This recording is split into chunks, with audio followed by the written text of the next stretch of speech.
नमस्कार मेरे श्रोताओं। मैं doctor Manju Jain, retired associate professor from saint degree college Kanpur. जैसा मेरा नियम है, आप जानते हैं मेरे वीडियोस निकल रहे हैं प्रेरणादायक कहानी के नाम से। तो इसका मकसद दोस्तों, यदि आपने पुराने वीडियो सुने हैं मेरे, तो मकसद मेरा यही है समाज के अंदर भेजने का कि जब कभी भी हमारे ऊपर आपत्ति विपत्ति आती है, लगातार असफल ही हम हो रहे हैं, तो उस समय हम बड़े विचलित से हो जाते हैं और हम गलत राह भी पकड़ सकते हैं और पकड़ते ही हैं लोग। लेकिन बचपन से यदि प्रेरणा देने वाली, सीख देने वाली कहानियों को सुनाया जाए तो दूसरों से हम प्रेरणा ले लेते हैं और फिर हम इतने अच्छे कार्य में संलग्न होते हैं कि दूसरे हमारे प्रेरणा बन जाते हैं, यानी प्रेरणा स्रोत हम हो जाते हैं।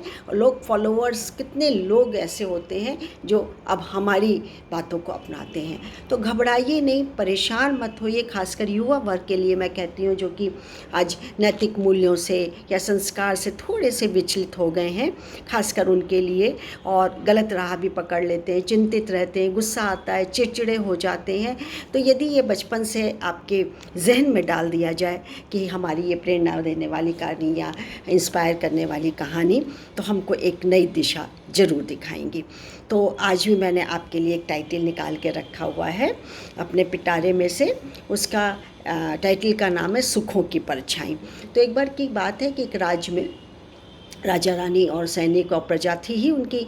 तो रानी को उसका बहुत शौक़ था हीरे जवाहरात और ज्वेलरी का, और एक जो हार था वो उसको बहुत प्रिय था, और वो जैसे ही निकाल करके खूंटी पे टांगने लगी, वैसे खिड़की के रास्ते से एक बाज आया और उस हार को लेकर के उड़ गया। तो रानी हाय हाय तौबा तौबा करने लगी। अब क्या हुआ कि बाज ने सोचा ये तो कोई चमकने वाली चीज़ है, खाने की चीज़ है, दाना है कोई, और पेड़ पे जाके बड़े मज़े से उसमें चोंच मारने लगा। और लो, वो तो खुद ही घायल हो गया, बार बार चोंच मारे कि कहीं शायद मिल जाए। तो बार बार करने से उसके बिल्कुल जबड़े में दर्द होने लगा, और उसने सोचा कि ये बेमतलब की चीज़ है, मेरे लायक ये चीज़ नहीं है। तो वो हार उसी टहनी पे छोड़ करके दूसरी जगह उड़ गया। अब इधर रानी ने हाय तौबा मचा दी, मेरा हार जो कोई लाएगा उसको इनाम दूंगी, मेरा हार वही चाहिए, मुझे चाहिए। राजा तक बात पहुंची तो राजा आए उनके पास, बोले अरे महारानी, आपके लिए दूसरा हार बन जाएगा, हूबहू बनवा देंगे, आप क्यों परेशान हैं। बोली नहीं, मुझे तो वही हार चाहिए, और मुझे वो हार बहुत प्रिय था, बहुत कीमती भी है, और मुझे वही हार चाहिए, और नहीं लाएगा कोई भी तो मैं खाना पीना सब छोड़ दूंगी। अब क्या है कि सब जगह दौड़ाए गए। अब 2-3 दिन में नहीं मिला तो रानी महारानी तो कोप भवन में बैठ गई खाना पीना छोड़ करके। अब तो राजा ने मुनादी करवा दी और ये करवा दिया कि ये जो भी रानी का हार लेके आएगा उसको मैं आधा राज्य दे दूंगा। अब इस मुनादी से इस चीज़ के चक्कर में आकर के अनेक लोग लालच में आ गए। क्या लालच में? कि आधा राज मिल जाएगा। तो सबसे पहले तो प्रजा में से लोग कूदने लगे, और क्योंकि वो ढूंढने गए तो बहुत ढूंढा, लेकिन उन्होंने देखा कि बहुत तालाब कीचड़ भरा हुआ है, बड़ा सा तालाब कीचड़ भरा हुआ है, उसमें हार है, चमक रहा था। तो बस वो आदमी कूद गया प्रजा में से, तो देखा कि हार गायब हो गया। एलो, अब क्या करें? अब दूसरा, अब तीसरा, ऐसे कई लोग कूद गए। कुछ लोग इतने ज़्यादा हो गए कि फिर वो दूसरी तरफ निकलने की कोशिश करने लगे तालाब से। फिर धीरे धीरे ऐसे करते करते वो उसमें प्रजा के बाद वो सेनापति भी कूद गया, सेनापति को भी नहीं मिला। फिर उसके बाद थोड़ी देर वो कीचड़ स्थिर हुई, फिर से हार दिखने लगा। अरे, तो हो सकता है वो पानी के साथ तैर रहा हो, सबको दिख रहा था। फिर जैसे ही कूदे, अब मंत्री कूद गया, मंत्री कूदा, देखा हार चमक रहा है। वो बोला बस अब मैं छपाक लगाऊंगा और हार को ले लूँगा। छपाक लगाया, वो तो हार इधर उधर हो गया। क्या करे, बड़ा मुश्किल हो गया। और रानी ने खाना पीना छोड़ दिया तो कोप भवन में बैठ गई। अब राजा के पास ये खबर पहुंची कि इतने दिन हो गए हैं, सब हताश हो गए, निराश हो गए हैं, और कितने लोग उसके अंदर फंसे भी हुए हैं, गए हैं, ढूंढ रहे हैं, सतह पे देख रहे हैं। क्यों? क्योंकि ये आधी राज के लालच में कि आधा राज मिलेगा तो कई कुनबे मेरे जो हैं वो तर जाएंगे। अंत में राजा तक ये मुनादी फैल गई, मतलब ये खबर फैल गई कि नहीं, कोई भी हार को नहीं ढूंढ पाया। अंत में जी राजा महाराजा उठे और गए वहाँ पे तालाब में। देखा हार चमक रहा है, अरे भैया आगे देखा ना पीछे, धड़ाम से वो कीचड़ में मतलब वो तालाब में कूद गए।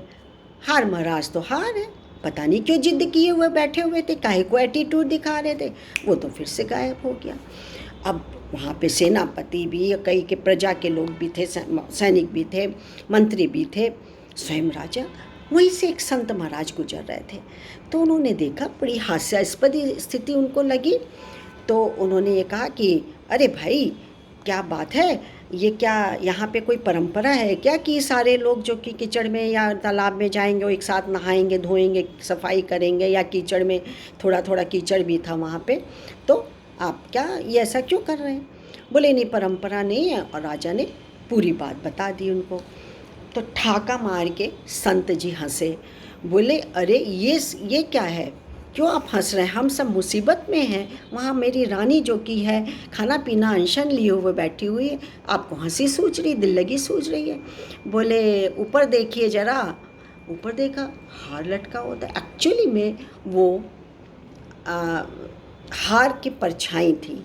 तो कहानी का नाम भी है सुखों की परछाई, जैसा मैंने शायद शुरू में भूल गई या नहीं, सुखों की परछाई। तो अब कहानी का अंत हो गया।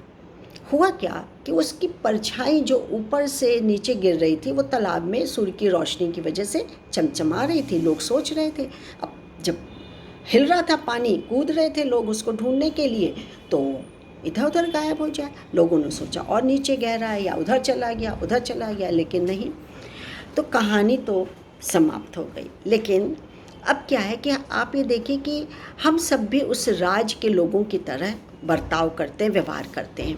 हम जिस सांसारिक चीज़ में सुख, शांति, आनंद, प्रसन्नता देखते हैं, दरअसल वो उसी हार की तरह होता है, यानी क्षणिक सुखों के रूप में परछाई की तरह दिखाई देता है।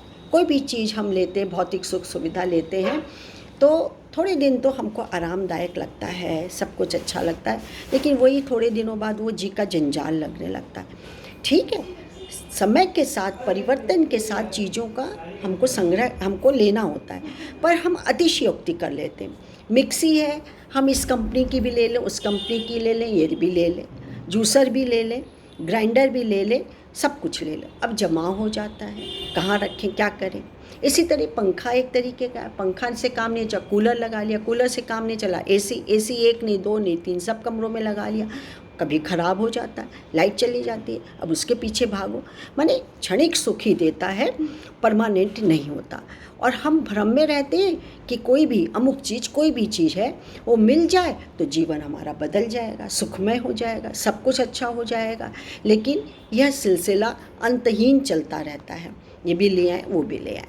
तो सांसारिक चीज़ें संपूर्ण सुख नहीं दे सकती हैं, ये याद रखिए। सुख शांति हीरो के हार के में ढूंढता है आदमी, लेकिन वो परमात्मा को नहीं याद करता है। सांसारिक सुखों में इतना लिप्त हो जाता है, भूल जाता है कि प्रभु या दान, दक्षिणा, उपकार या उदारता भी कोई एक चीज़ होती है, अहिंसा भी एक चीज़ होती है। पर हम कष्ट, चिंता, भाग दौड़ इसमें लगे रहते सांसारिक सुख को लूटने के लिए। लेकिन क्या मिला? कुछ नहीं मिला। वो हार की तरीके से ज़िंदगी हमारी हो जाती है। तो बच्चों, युवाओं, मेरा संदेश पहुंचाना है कि समय के साथ देखिए बदलना ज़रूर होता है, पर अपनी आत्मा को देख के या उसके पीछे पागल हो गए और आपको पता ही नहीं, ध्येय नहीं, कोई उद्देश्य नहीं और छपाक आप पानी में कूद रहे हैं, नहीं करिए ये। आप देखिए धैर्य से क्या है ये चीज़, कहाँ जा रहे हैं आप, उद्देश्य को, आप लक्ष्य को टारगेट बना करके कि आपका लक्ष्य क्या है, कितने दिनों का है, कितने समय का है, उसके बाद आप कोई निर्णय लीजिए तो सफलता आपको मिलेगी। आज का संदेश मैंने यही पहुंचा दिया और फिर मैं एक नई कहानी के साथ उपस्थित होंगी। नमस्कार, थैंक यू।